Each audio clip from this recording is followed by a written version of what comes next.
Hello, this is Betty with Oak by Betina. Welcome to my channel. I love art, all kinds of art. I jump from one technique to the other, and I truly want to share all of my experience with you. If you have any questions, please leave it in the comment area, and I will reply to you as soon as possible. Don't forget to comment, share, and subscribe if you haven't done so already. And please hit that like button if you like what you see. Now sit back and enjoy today's creation. Here we go. Hi guys, thanks for being here. I hope you're all having a wonderful day or evening or morning. Today I'm going to be using that starfish to your right, and that frame is one of the frames that I did last week. If you saw my video from last week on this same collaboration, I showed you how I put these frames together. I went pretty slow, and if you want to see how I made them, watch last week's video. This frame is already put together with some wood glue and staples. I already placed the first layer of primer, and the primers that I use, sometimes I use gesso, sometimes I use some chalk paint with a little bit of Floetrol, sometimes I use acrylic paint with some baking soda, and it's whatever I have, and it's only the first coat to cover any scratches or dents that are on the bare wood. I'm also going to paint that starfish a little bit just to protect it. So I have a decision to make. I want to paint this frame. I'm not sure what color I am going to paint it. I think I'm going to be using this Persian blue by Liquitex, and I'm also going to be using these amazing sea glass, and I wish the camera could capture how beautiful these sea glasses are. I think they're going to look absolutely amazing under the starfish. I'm also going to be using some other items such as crushed glass blue and some other sea glass that I got at Hobby Lobby. One of them is very light green, but I will show them to you in more details as we go through the video. Here I'm going to be mixing my Persian blue with the Floetrol and start painting the frame. The frame will probably take a couple of coats, but this color is very pigmented, so I'm sure it's going to cover up very well. Before I put up the music and let you enjoy, I just want to tell you that this is a collaboration put together by our lovely Casey from QOR Artistry, and this is the Wet and Wild Wednesday collaboration. It started up a couple of, I want to say 3 weeks ago, and I hope that you guys have watched all 3 weeks. If you have not, please go back and watch the wonderful creations that have been made with so much love. I do hope that you're enjoying this collaboration as much as we're enjoying creating them for you. Now, before me was Taz from Tazlima Maya Art. If you missed her, guys, go back and watch her channel. She has amazing art in her channel, and she's an amazing friend. And after me will be Laura from Laura's Design Studio. So don't miss anyone, please. Okay, this frame is completely dry, and look how beautiful it came out. It fully covered the white primer, and it is just such a beautiful color.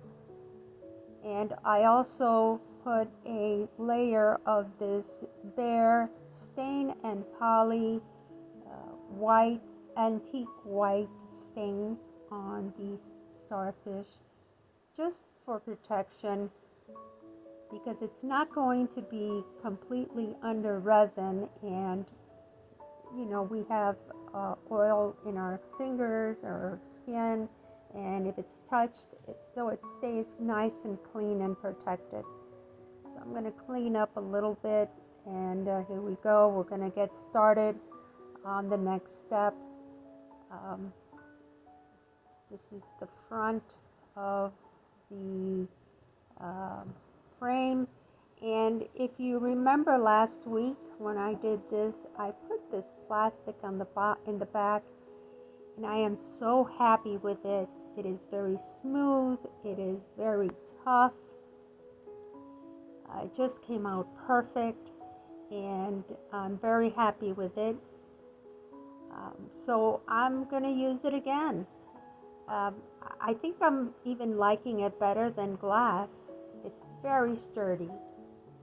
So I have a piece left over from last week, and that's what we're going to use.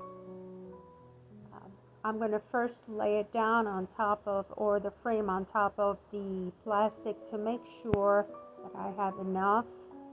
And then I'm going to take a marker and just put a line on the inside of the frame to make sure that I cut out enough of the plastic.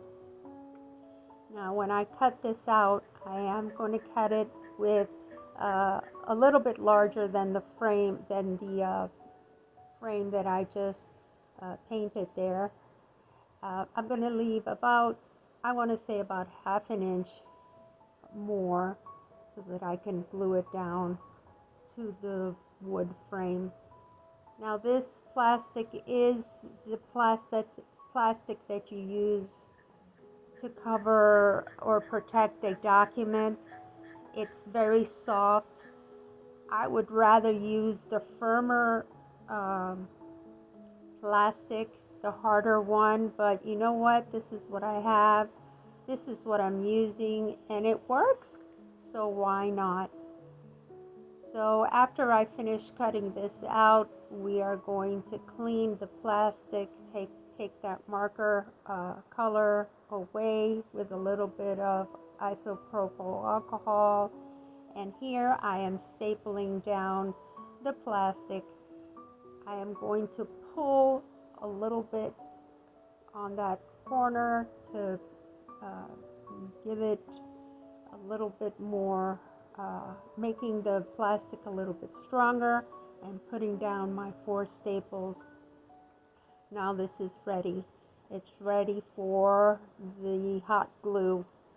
As I told you last week, the tip of the glue gun is very, very hot, and if it touches the plastic, it will make a hole. So I am going to stay away from the plastic about 1/4 inch and start adding my hot glue to the wood and the plastic.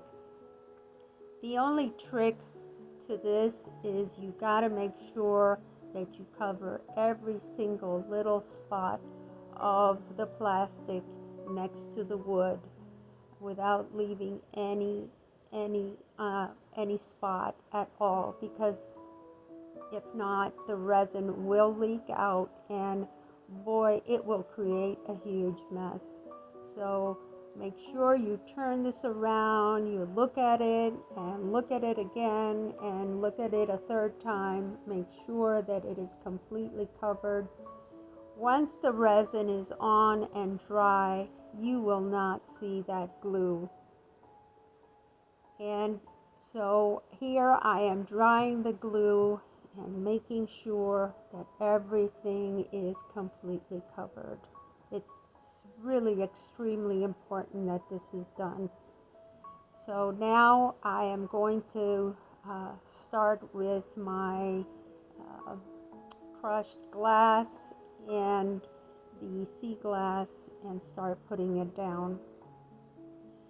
Here is the multicolor glass that I got at Hobby Lobby. It was over $2, and it's pretty economical for this jar. I can by mixing up this a little bit of these with some other ones like this light green, it comes out, I can get many projects done. Now this green was only $1.79. It's very economical, and they're pretty big and they're nice. These are the peacock beads that are green and blue and iridescent white that I used last week. And I like to use this for fillers and for a pop of colors. They're very beautiful. And of course, we're also going to use our starfish. And I have these blue crushed glass that I got a couple of years ago. I'm not sure if I got them on Etsy, or they might be from the dollar store. I had like 2 bottles full, and this is all I have left. So I'll be using those too.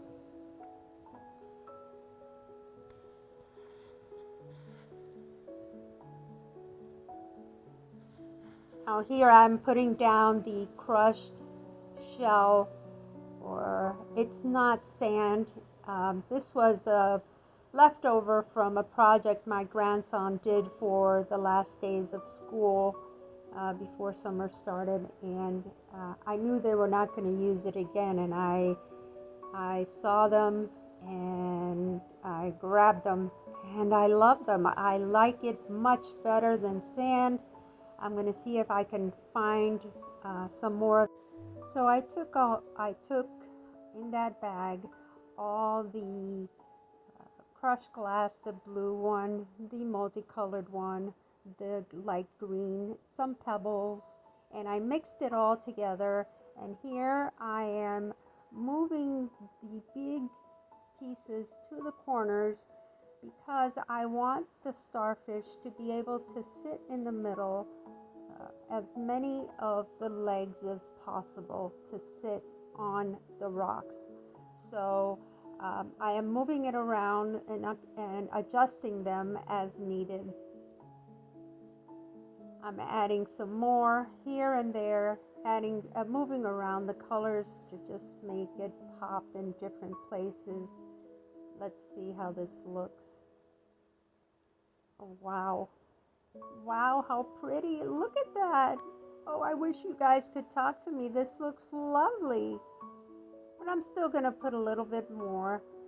I'm adding now some of the fillers. I call them fillers. They're little pebbles. They're little glass pebbles. And those are those blue and green and white. And they're so lovely. They're beautiful. They just glow. They just shine once the resin is in. And now I'm going to add my shells, and I'm just picking the smaller ones and putting them all the way around, just where I find that they're pretty. And there I was showing you that I put the opening of the shell downwards so that the resin doesn't go into it, and because they're not completely in the resin, it will not create bubbles. And wow, this is looking beautiful. I love it.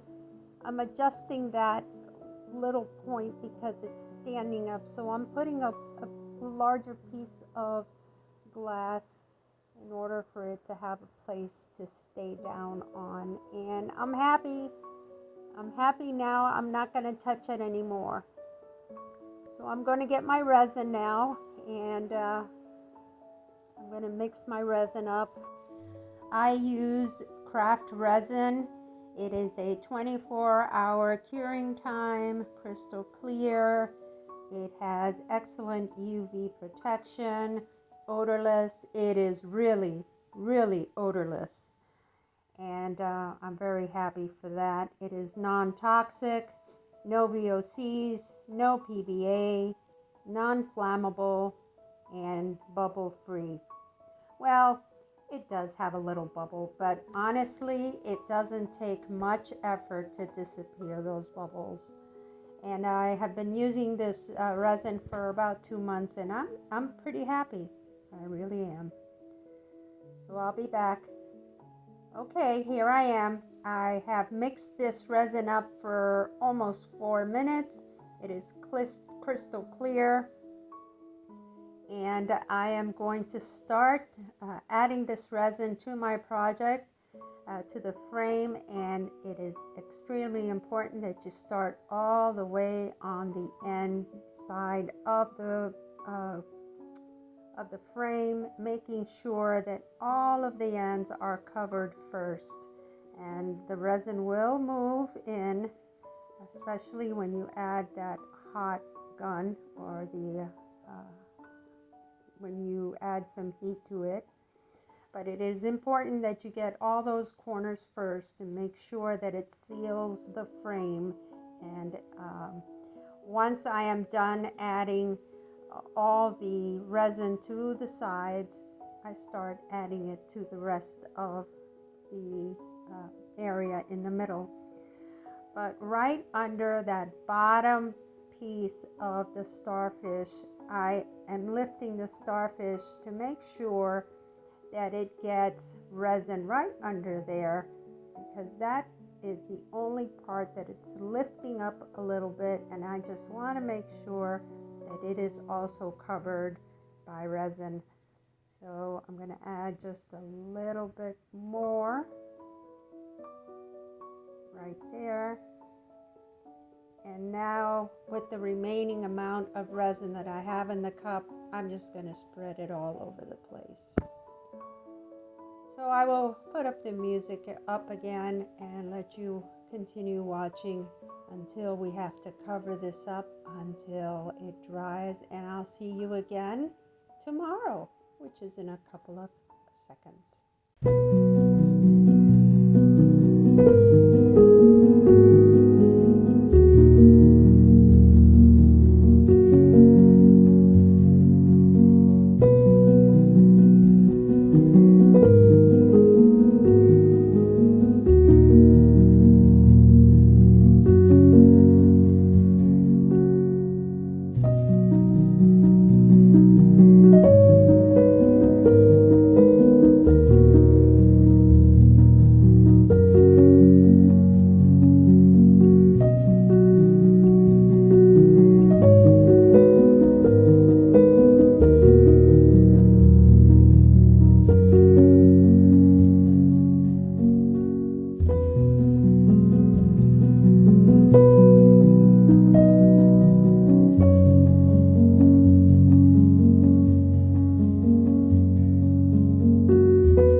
After running the hot gun, I noticed that there were a few areas that had a little bit of puddle with the resin. So I am adding some more crushed glass to that area, just in a few places, so it doesn't look like a puddle.